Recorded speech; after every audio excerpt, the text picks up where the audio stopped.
really focus on the pre-work. Think about what goal that you're trying to achieve, what the learning objective is for your audience, and really hone in and get that right. And then write the content in a way that's a little bit more informal and that comes across as a natural human to human interaction. Thinking about your visuals, what example are you going to show? Is it going to be distracting, or does it go along with the step-by-step that you're trying to show? So doing that prep definitely can save you time and improve the quality of your tutorial. Get feedback from people, right? So just don't put it out there and hope that it's wonderful. See if there's ways that you can maybe test it with maybe a core group of people in your organization, or maybe have your team look at it. If you follow Andrew and Chandra's tips, the evaluation piece and getting feedback, I think that's the missing piece. Hey everybody, just want to let you know about this is a repeat episode, one that we did a while back, but it's one of my favorite. In fact, it is one of the most listened to episodes of the Visual Lounge. So it's a panel. We've got some really great guests, Andrew DeBell. We've got Cara North. We got Chandra Owen. It's really fantastic. It was about ruining good video, right? Just ruining video, how you can do it, and turns into a lot of conversation about how you can make better video. So I recommend that you give it a full listen. The other thing I want to mention today is that TechSmith has released a new tool, Camtasia Online. It is completely free. It is a screen recorder, video recorder in your web browser. It's got some really great scenes set up that are easy to make it look good. You can also collaborate with people. So let's say you're working with a subject matter expert, or maybe you're putting together a joint presentation. You can all go in and record. There are some limitations, of course, because as a free tool, it's pretty straightforward. But the cool thing is you can export it out to Camtasia and you have all control over everything, which is pretty fantastic. Or you can share your video as an MP4 to screencast.com. So I'd ask you to check it out. Go to camtasia.techsmith.com or just search for Camtasia Online to find more information. Now, with that said, let's dive into today's episode. Here we go.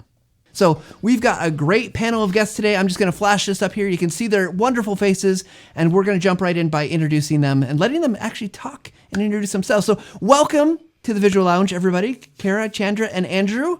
Andrew, we had you in our pre-stuff. We had you go last, so we'll have you just start with your introductions, and then we'll go to Cara and then to Chandra. So just quick introductions, everybody.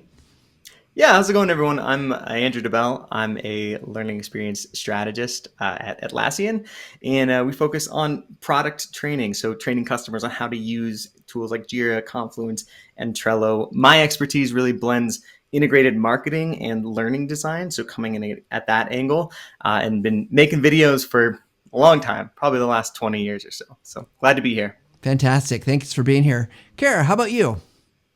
Hi everyone, I am Cara North, and I am a learning and development consultant. I have my own consulting firm called the Learning Camel, and I really am focused in not only just learning technologies, but I really care about curriculum design, and video is a big part of that. So I'm really excited to be here. All right. Thank you, Cara. We're glad you're here too, and excited to get to see you at IRL soon. So yes. All right, Chandra. Hello, my name's Chandra Owen. I'm an instructional designer at TechSmith. I've been here almost 4 years. Day to day, I create the tutorial videos that you may see on TechSmith's website, or sometimes even in product. Trying to help customers to be successful with Camtasia, Snagit, Audiate, and the different products here at TechSmith. And I've been doing training communications video for quite a few years. Was in higher ed for a little while before coming over to TechSmith. All right. And so Chandra's made a ton of videos, and she cranks them out like nobody's business. So, all right. Well, thank you all for being here, because you're all experts in video. We're gonna get into ruining a good video here in just a second. But before we do that, I've got 2 questions I'm going to ask each of you. I would love your take. We'll start with the first question. When do you choose to use video? We know there's lots of options out there, right? Like there's lots of mediums we could go to. So what is it that needs to be true for you to say, yep, this is a video? So Cara, let's have you go first this time. Ooh, okay. So I think a couple of use cases that I've kind of used throughout my career. One is I spent a short time of my career in manufacturing. And so with manufacturing, there are a lot of moving pieces and parts, as you can imagine. So one way that we leveraged video was to just demonstrate processes. So the place that I worked at, they love those Visio charts. And while those are good and you can reference them, sometimes it's just helpful to just kind of add a little bit more character to it. That way you're able to see and kind of understand how everything kind of fits together. So I'd say you have some kind of technical process like that. And then probably another one is when it's just something that is a very dense topic. So, I mean, it could still be in that technical realm, but just something where if somebody just needs a quick hit or quick reminder, or if there are a lot of, I guess, issues that come up where there's common mistakes, sometimes a video can really help show those and help people avoid them in the future. All right. Awesome. So I love that. So you got some density of topic and things that maybe need to be a little bit more visual. Andrew, we'll go to you. And Chandra, don't worry, you'll get your turn to go first too. But Andrew, I'm curious, anything you would say different or change about this? Yeah, I find that video works well for a few different use cases. One is when there are some type of physical skills involved, like you want to see an expert human on screen actually performing a task. I think in at least in as far as digital tools go, video is one of the best ways to be able to do that, because as humans, as we're learning, we want to see, oh, how is the expert actually performing that skill or that task, and what are they doing it, so that we can then practice that exactly as the expert is doing so. So things like, maybe you want to fix something in your house, like put in flooring or learn how to swing a tennis racket or something like that you can actually see an expert doing.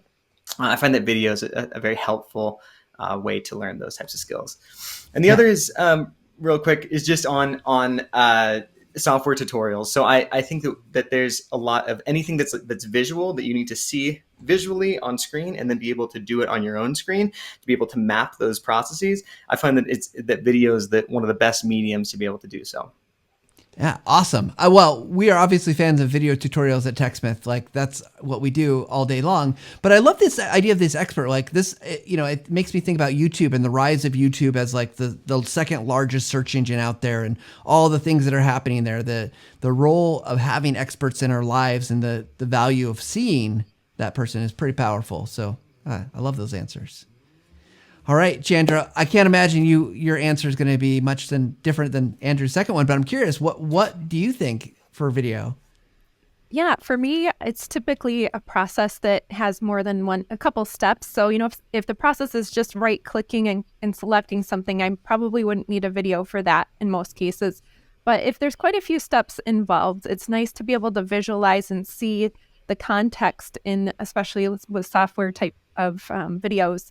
The other is I like to look at the frequently asked questions that are coming into our teams from customers. And if there is a common issue that people aren't following, maybe we thought something was intuitive and found out, with all these questions, that doesn't look like it is. That might be another time where a video could come to the rescue and help. I love it. Yeah, those frequently asked questions. I actually had a really great conversation just about that yesterday with someone about how valuable having a library of those is, and just so cool to be able to point people like, oh, we got an answer for that. Just go look it up.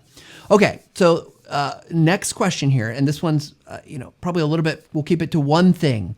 So, what's one tip if you could give the audience any tip about improving using images or video in their work?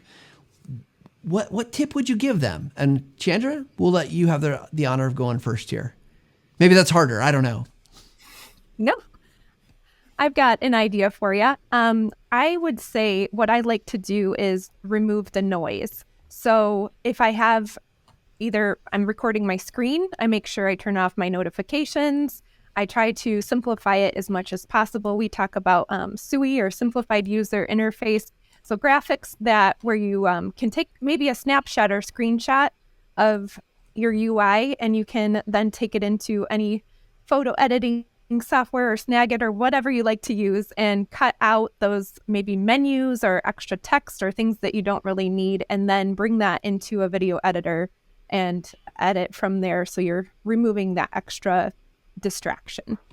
All right. Awesome. What about Cara? We'll go to you, and then we'll go to Andrew, and then we'll take a quick break after that. But Sure. So I think whether you're asked for it or not, go ahead and think about captions in a transcript.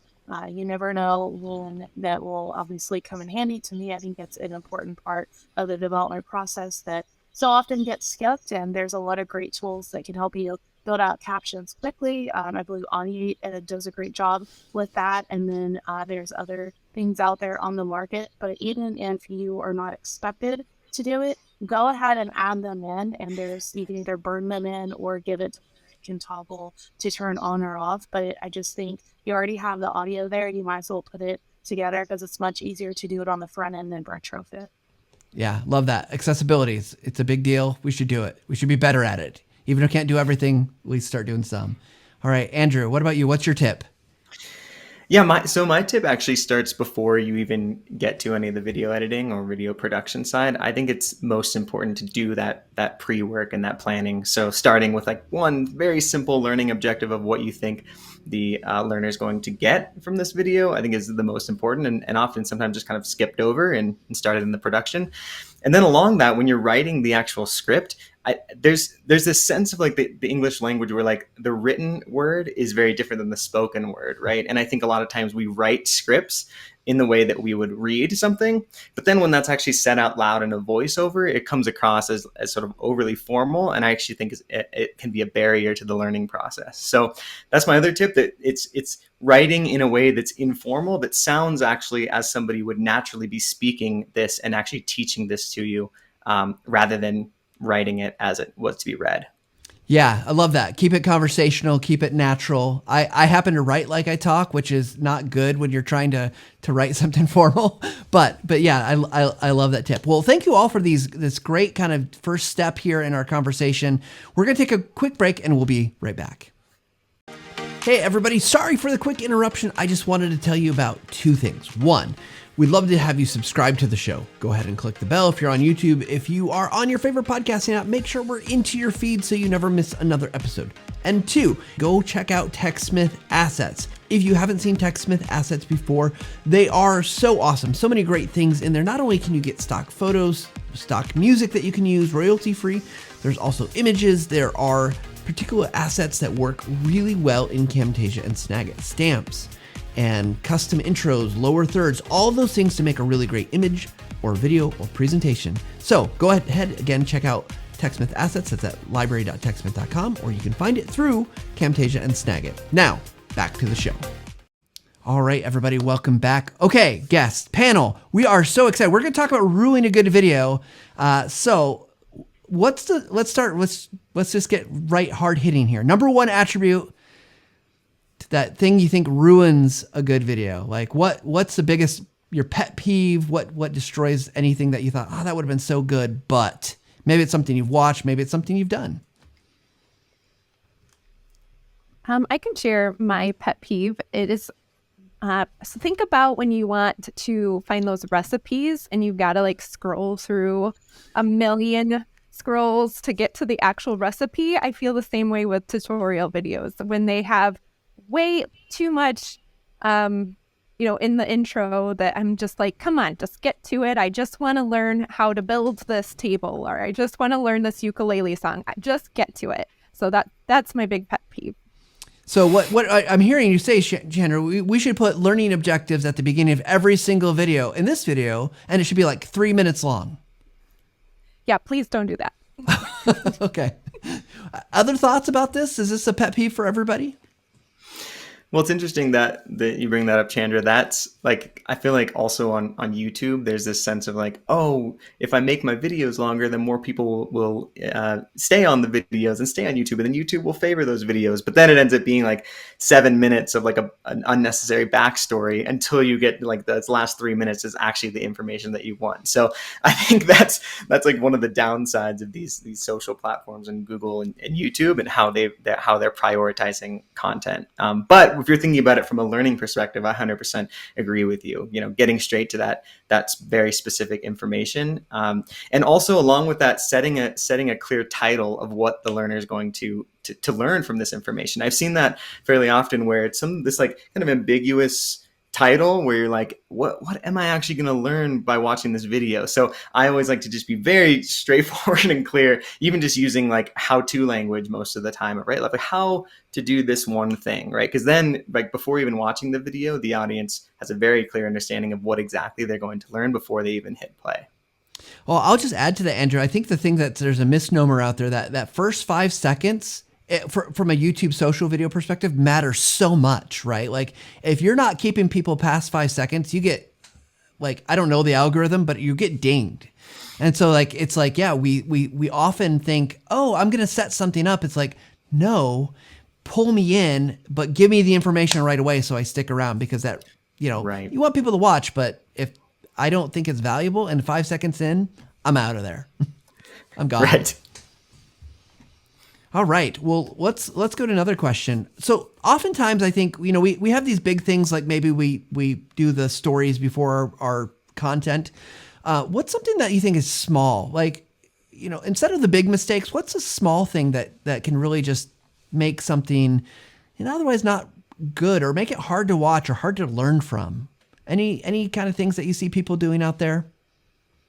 Yeah, I'll start that one. So I think one that is small, that is something that you can change pretty quickly, is the fact of just kind of knowing who's going to be watching it. So I think often when you are creating these tutorial videos, there is kind of an air of expertise already embedded in as you're making them. So as you're using maybe an acronym, as maybe you're referring to something, making sure that you spell it out appropriately and just maybe defining it for people that may or may not be as, I guess, well-versed in the nomenclature of what the topic is. I think that that's a nice small little change that can really improve in a video. Yeah, absolutely. What else? Well, I have a couple here. One of them, like if we're just talking like software tutorials, since that's a lot of what we make. One of the pet peeves that I have is, if you're recording your screen of some type of software, typically the user interface is very, very small. It's like very, very difficult to read. And so when you record your screen that way and you create a video, it can make it very challenging for somebody to actually learn from it, because they can't see what each piece of it says. So something really simple that we try to do is just zoom in. If it's like a browser-based tool, just zoom in on your browser, to 150% or something like that before you even record any of the screens, so that all those buttons and all the text is just a little bit larger and easier to see. I particularly, I try not to watch screen tutorials on my phone, but there are times when I'm having okay, how do I do this? And it's like, nope. I cannot see this. It's what is that button? And I should probably be wearing my glasses for it anyway, but who's time for that? Right. Chandra, what about you? What's the thing that just it's going to ruin a video that you see? This might be a little nitpicky, and I know that people disagree depending on the level of polish that you want your videos to have. But for me, it's paying attention to what the cursor is doing and trying to be a little bit more smooth with that, or editing it in post-production. So there are times when if a video is like on a hover state and it's flickering off and on, or maybe it's going here and here and here, and you're trying to show me something, and I'm really going to focus in on what you're doing with your cursor. So it sometimes doesn't get the attention I think that it needs to in tutorials. Yeah, for sure. I was just going to add to that, Chandra. I 100% agree, and I think another thing on that kind of those small things, the details, is along with the cursor. There's almost this. If we're talking software tutorials, there's almost this like flow, right, of consistency, where you have the match the voiceover and the cursor movement and the clicks, and there's like, what really bothers me is when all those things change with each instruction, right, and it makes it very difficult to follow, instead of following a very consistent pattern of when the mouse moves, when the voiceover happens. And so I think that's another thing of just like getting that consistent pattern down, so that the human learners can actually know what to expect for each one of those instructions that's coming up. Yeah, we don't want those robot learners figuring it out. They're too quick. But exactly, they'll get it right away. No, but I think that makes sense, right? Like it speaks to patterns of learning in general. And so if someone's making a video, what are the things that make it so I don't have to keep reprocessing in the understanding, right? Like that seems pretty straightforward, but it feels like that's really hard to do, Andrew. Like getting I don't know, I've made hundreds of videos and I don't know that I've ever really thought about that. I probably have things I do because of habit, but not that consistent. Like I did this on purpose more so than I just kind of, oh yeah, that's what I do. Right, right. I think if you've made that many videos, which it sounds like you have in the past, it probably just becomes sort of like second nature, and that's how you would think about videos. But I think for those that haven't created a lot of tutorial videos previously, that's one of the big things that I always see, because I review a lot of these from a lot of the vendor work that we do in partnerships. So I see that quite a lot of that kind of inconsistent, and it creates some challenges to get the information across, because that's the whole goal, right? What's the easiest way to get this information across the screen to that other person? And when there's any type of barriers like that that can be easily removed, I usually flag them to change. Awesome. You actually sparked something. Oh, sorry. No, go, Cara, please. Talking is, with that, I think it's so good to have like a chapters or just timestamps for people to know of where to go in the video, because we might want them to come back to it and revisit it if they're in the flow of work and maybe need that. It's like, oh, I watched that in the video. I don't quite remember how to do that. So there's a lot of great ways to do that. Text with Camtasia makes it pretty easy with the markers. You can export it to YouTube and it'll automatically do the timestamp chapters, which is great. But if you don't have that, there's other ways to do that. But just thinking about replayability, people coming back to it and making it easier for them to find that nugget that they need.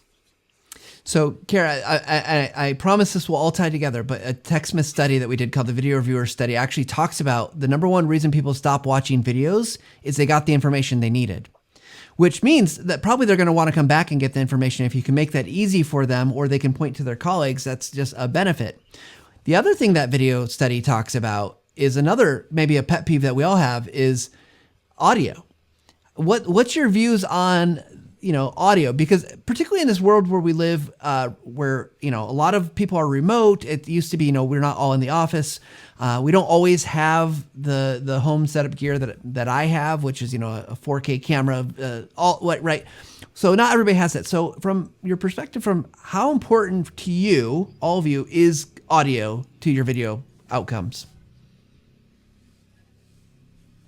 Well, I'm not a great example at the moment. My Yeti mic is at the doctor's right now, so I only had my earbuds here and my mic, which do an okay job, but probably isn't the top thing I would choose if I'm recording a professional tutorial. So yeah, I've learned a lot with audio. Having a good mic, doing a test. Nothing's more frustrating than reading through a full script or recording and then playing it back and finding out that there's some sort of noise or interference, or you didn't, turn on to record with the correct microphone, all those things that can happen. So yeah, it's definitely important to get that test run and make sure your audio sounds good. I want you, Cara and Andrew, as my witness. You heard Chandra say that this is not a professional show, so I'm kidding, Chandra. She knows I'm kidding. I hope, Chandra, I'm kidding. But hey, Cara, Andrew, any thoughts on audio for kind of the importance? Yeah, I would just add that I think it's so trendy, especially in the last few years, to lay down what I call a sick beat or a background track. But too often I hear that take over the voiceover or take over the audio to where you really struggle to hear. So if you are using music, I don't think you should be blending those two all the time. Maybe there's a time or place or emphasis point of that, but I'd love to hear what you all think on that too. But I just hear way too much of this music playing all the time, and I can't hear the person, and it's like, what's the point? Yeah, definitely. That's a great one, Cara. I think it goes back to kind of the barriers that I was talking about too, and music can often be that like barrier to the learning process when it's just so loud and you're like trying to understand and it's competing with the voiceover. I definitely agree. A couple other things with audio I would add. I think it's one of those things that seems to always be an afterthought when you're creating videos, or at least if you haven't created too many videos previously, it's sort of like, oh, audio, it's just the audio part. But I actually think it's probably as important or more important than the actual visuals that are coming on screen. So I've always been one that pays very close attention to the audio recording. Try to always, if possible, use some type of external microphone recording device if you have that option. And there are a couple other things that you can do if you're the actual one recording the voiceover to make it a little bit more engaging. Some things like, and this is not like based on any research like that you guys have done, Matt, but just with my own like anecdotal experience, just standing up when recording, for some reason it like makes it adds a little bit of energy to your tone and to the voiceover. And then also like smiling, just like being trying to just like find a little bit of joy in what you're saying actually makes it come across a little bit more engaging and helps to communicate that information even more clearly, I found. Yeah, standing up is a great tip, and it's it's interesting. I have my setup here, and I have a sit stand desk, so I can stand up, but I can't get my settings for on camera to look good because of where my lights and monitors are. But it is such an important thing that I often forget. Like I find myself, because I'll start slouching and closing off that diaphragm, that I gotta like, oh, I shift a lot in my seat during episodes because I'm like, okay, I gotta sit up because you got to open up your chest and diaphragm to be able to speak and breathe. So right. It's overlooked. Yeah. Yeah. It's like, if you think about singers, right, they're hardly ever like sitting down and singing, right? They're usually standing up for that same reason. But they also get they can have the sick beats. So as Cara said, they can't have the sick beats. Yeah, that's true. They need them. So I guess, let's ask this, because Cara said, like, no, the music sometimes gets mixed. So like, what's your thoughts about music at the beginning and the end, top and tail, as we might say in the business? Is that okay, or does that get annoying? Chandra, any thoughts there? Because I don't think you use any music in like the TechSmith tutorials, do you? I do not. I feel similar to, like we talked a little about this with webcams too. Maybe in the beginning and the end, when you are trying to like build excitement. But when you were trying to draw the attention on the steps to follow, I feel like music, unless it's real quiet and blended really well, can be pretty distracting. So we like to use it in videos. I have used it in videos where it's like, get to know Snagit, and it's an exciting video that's supposed to like, let people see what Snagit can do, but it's not telling you step by step how to do the process. So that music fit in well in that scenario. But yeah, it can be, I don't want to add too many things to give them cognitive overload or anything with music and audio and visuals. Yeah. So Andrew, what about you? Is where you're working, do you use music at all? Or is it like, no, we're just going to go straight voiceover? We do use music. I used to be way more like pro sick beats, like in everything. And I've kind of shifted the other way a little bit. I still think that music is helpful on the engagement side. I think it sets a tone for the overall training. And, I think that's important sometimes, to build a little bit of like initial excitement and engagement from the very beginning, so that you can keep interested in the content. What we've been doing recently is starting with that intro and then just fading all the way down to like very like 3% or 4% in Camtasia, right? Like really just kind of like underlying, can't even really hear it. And then at the outro, ramping back up. So I found that that's kind of a good way that like, if there is a long pause and no voiceover, there's still something just like kind of happening in the background to keep people around, but it's not overly distracting from the actual goal of the video. Now I have to ask this question, Andrew, because, I'm really curious. Do you use the same music track like across the series or across many of your videos, or are you always mixing it up? I use the same one across like a series. So if I'm making like a 10 video course or something like that, I'll use the same track to kind of create that consistency across that course. Okay, so I'll share my experience here. So a long time ago, TechSmith launched our product screencast.com, and I was making these 1-minute videos, right? So super short, like easy to watch, easy to digest. And they were coming out like about once a week. And these were kind of helpful tips about making screencasts. And I used music at the beginning, right? And it was the same track, because I was like, oh, it's a series. Like people will understand, like this is the 1-minute video series. I can't tell you, I got a lot of complaints. Because like, can you please change the music? Because I thought they were watching them once a week. They were watching them like 10 in a row. Oh, all together. It's like, so in that case, I ruined videos, but it was also because they were super digestible, right? It was like, you were going to like 3 minutes and you watch 3 of them. So, Yeah. but it's interesting. But I love the idea of having something to tie together. Like, hey, yeah, these go together. This is a similar product or similar notion. Well, music's tough too because it's very personal. For like, there's 4 of us on this call, and we probably each have very different musical preferences of what I think is a good song and what you think is a good song. So it's kind of hard sometimes to like figure out what's going to be general enough that everyone's going to enjoy this and people aren't going to complain. Because I've also received complaints too, like, what is this music going on here? So maybe speaking. Oh, sorry. No, go ahead, Cara. Go. I was just going to say, speaking of that, I actually had a client not too long ago in their branding guidelines have suggested background music tracks. And that was one of the first branding guidelines that I've seen that included that. So I thought that was something kind of interesting. That is interesting. Yeah, I never would have thought of that. Well, let's move on to another question. And all right, so Chandra, you actually brought up this idea of picture-in-picture. I'm curious about using picture-in-picture in your productions. Having like, especially screen content or other content where there's something going on and then your speaker. Is that good for a video, or is that, is there best practices, or like, is that just kind of ruin it for you? When you see one, do you just cringe? So whoever wants to start off with that. So I can share my opinion, and so for me, I have found, especially I'd say more in webinars, but I think it can apply to tutorials as well. When I do turn my webcam on in the intro, I feel like people connect with me a little bit better, and I get better feedback from viewers.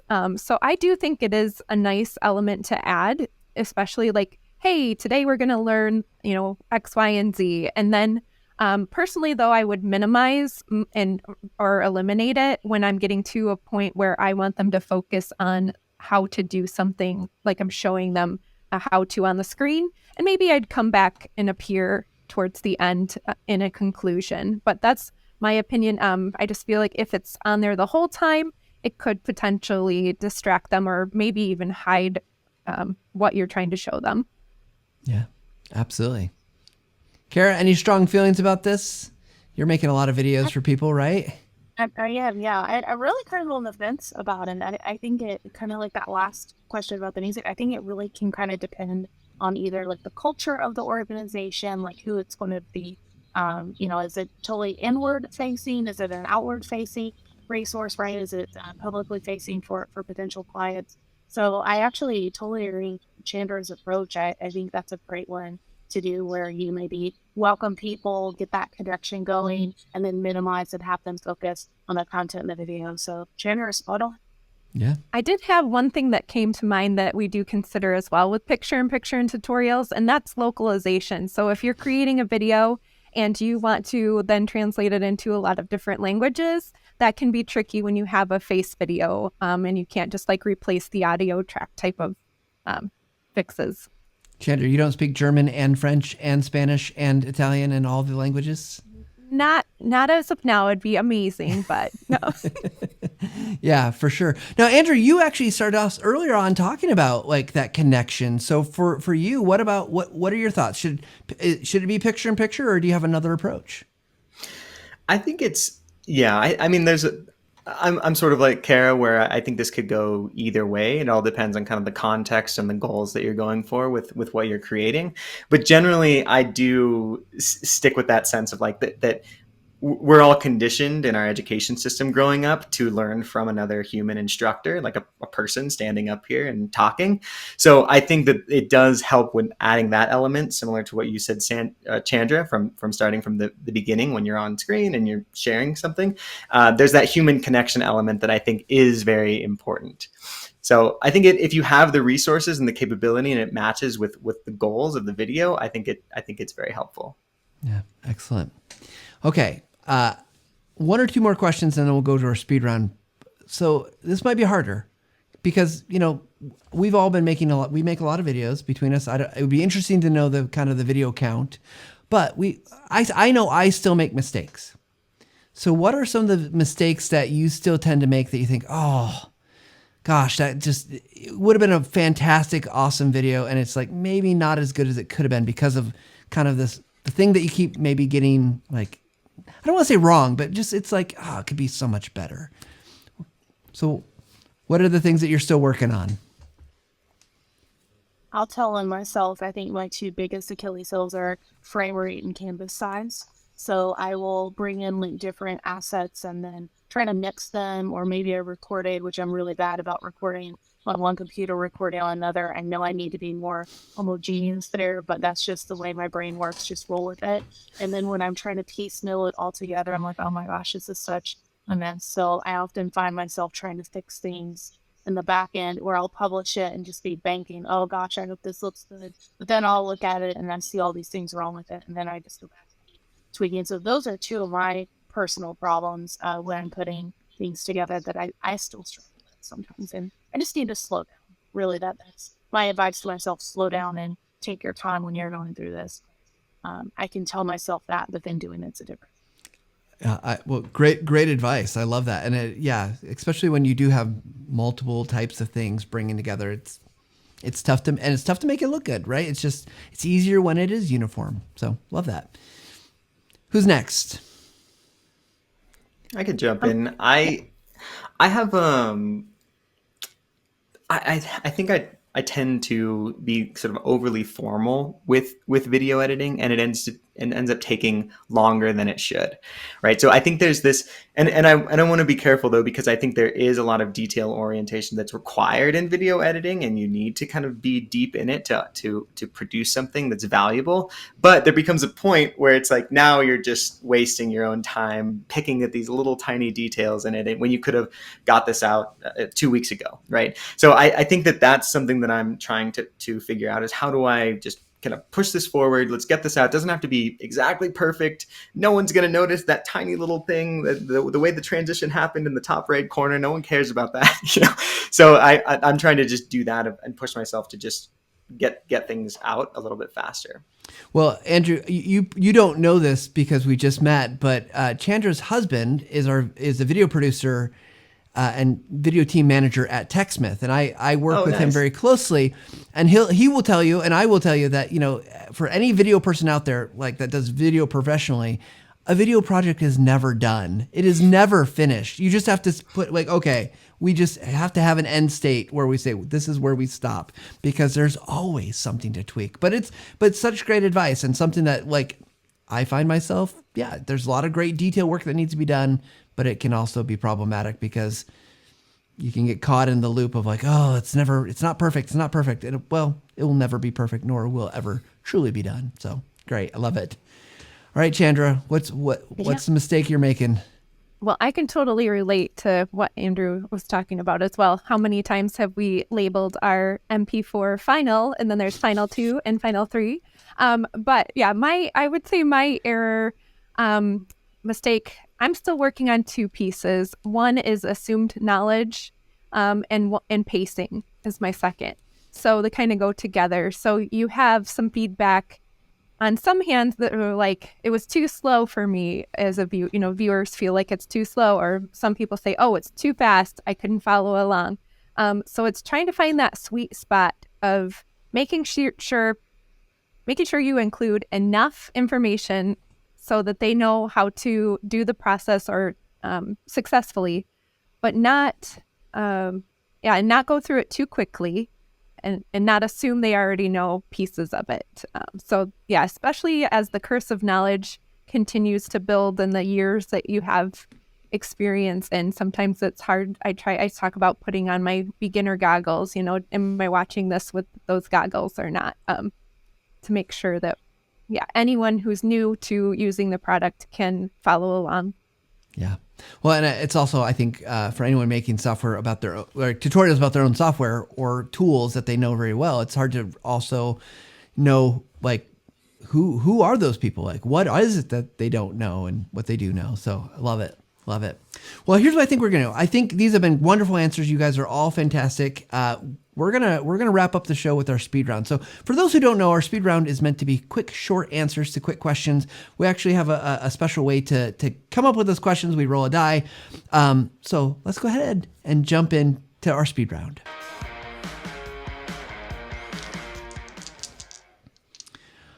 All right. So I have 3 12-sided die. One die for each of you. I've got a green, a blue, and a pink. So, Cara, which color do you want? Because you get to go first. You want the blue, and I'll note it's got gold flecks in it just for you. So, okay, let's go over here to our dice cam. Let's give it a little bit more light so you can see a little bit better. Here we go. So this is the first question. Okay, so you are a 7.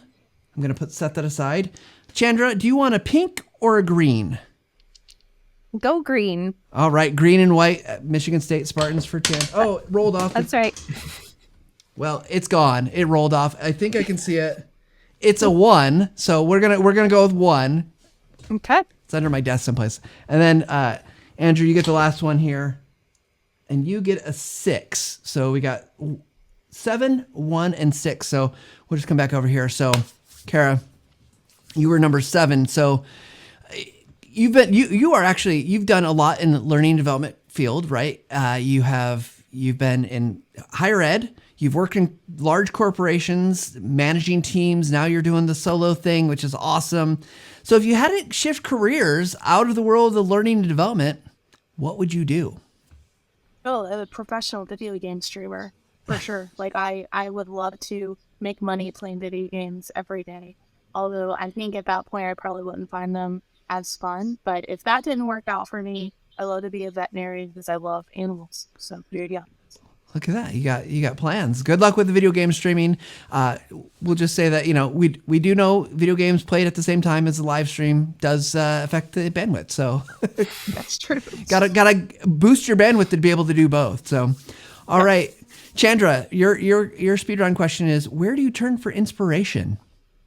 Sure. I honestly look all over the place. Like, I caught myself the other day watching an intro to a commercial and paying attention to the animation and figuring out, I could maybe apply that to the intro of my next video. I like a website called Information is Beautiful that does a lot of infographic design, but I could take some of those graphic elements. Other company tutorials, I've seen some of theirs, like, to be honest, like something like Home Depot, where I'm trying to build something on the weekend and they have a video and then maybe 10 steps underneath that I can see the breakdown and be like, I really like that tutorial, and I might bookmark it and use it for inspiration later on. I love that. Yeah, go to the places that have beautiful things, that have things that you can maybe not directly related, but relate for sure. All right. Well, Andrew, you have number 6 here. If you could be a hero in any story, who would you choose and why? That's a tough one. I'm sort of this weird type of person that I don't like watch a lot of movies or like TV shows. So I would probably go with the cliche answer of just like, I'm just trying to create my own story here, trying to figure it out as we go, to be honest with you. I love it. I mean, that's okay. You can be the hero in your own story. That's fantastic. The right answer was probably Luke Skywalker, but whatever. Right. I'm kidding. Well, okay, you've all been great. Before we go to our final take here, let's just say, so if someone's listening to this, they're like, oh man, that I really connected with that idea, that thought. Where is the one best place they should reach out to you to connect with? Whether that's a social platform, email, whatever you want. Cara, where should people reach out to you? LinkedIn, Cara North 11. Cara's got tons of great information. She's always posting and putting out great stuff, so go check her stuff out. What about you, Andrew? Yeah, same. LinkedIn's great. Send me a message or just connect. That's probably the best spot. Awesome. Chandra, what about you? Same as Cara and Andrew. LinkedIn is just Chandra Owen. Yep. Send me a message if you want to say hi. And no, LinkedIn is not a sponsor of this, but we appreciate all of you. So let's do this. We're going to do our final take. So Chandra, your wrap up summary. Why don't we start with you, Andrew, and then we'll go Chandra and then Cara. So Andrew, what's your final take? Yeah, a final take for creating good videos. I'd say really focus on the pre-work. Think about what goal that you're trying to achieve, what the learning objective is for your audience, and really hone in and get that right. And then write the content in a way that's a little bit more informal and that comes across as a natural human to human interaction. If you focus on those two things from the very beginning, the rest of your video and the way that it'll come together will be much more smooth. Fantastic. Thank you, Andrew. Chandra, what's your final take? Yeah, mine is similar. It's taking time for the prep. So like we talked about with thinking about your visuals, what example are you going to show? Is it going to be distracting, or does it go along with the step-by-step that you're trying to show? Make a quick walkthrough, type it out step-by-step, like what steps do I need to show them to complete this task? I like to do that in maybe like a Google Doc on the side, and then I do a walkthrough, and I tell you 10 times out of 10, I notice a step that I missed, and it saves me time when I go to do the actual recording. So doing that prep definitely can save you time and improve the quality of your tutorial. Awesome. Very great tips. All right, Cara, what's your final take? My final take is get feedback from people, right? So just don't put it out there and hope that it's wonderful. See if there's ways that you can maybe test it with maybe a core group of people in your organization, or maybe have your team look at it, but don't just send it out to send it out. Get additional perspectives. Even better if it's something that maybe the content somebody's not that familiar with, can they logically follow it. But I think all of that, if you follow Andrew and Chandra's tips, the evaluation piece and getting feedback, I think that's the missing piece. All right. Well, thank you all once again for being here and having this conversation. Hopefully we haven't done anything to ruin a good video, but we appreciate all you. Cara North, thank you. Chandra Owen and Andrew DeBell. You guys are all rock stars, and we're so honored and privileged to have you here on the Visual Lounge. Thanks. This was a great time. Yeah, great to meet you all, and really enjoyed it. All right, everybody. Thank you so much for joining us here in this episode of the Visual Lounge. Hopefully you picked up some ideas of how not to ruin your videos and got some ideas how to make them a little bit better. So go follow Cara and Chandra and Andrew. All great advice, and there's always more you can learn from them by following them on LinkedIn. But like we like to do at the end of every show, wherever you are, whatever you're doing, we hope you take a little bit of time to level up every single day. Thanks, everybody.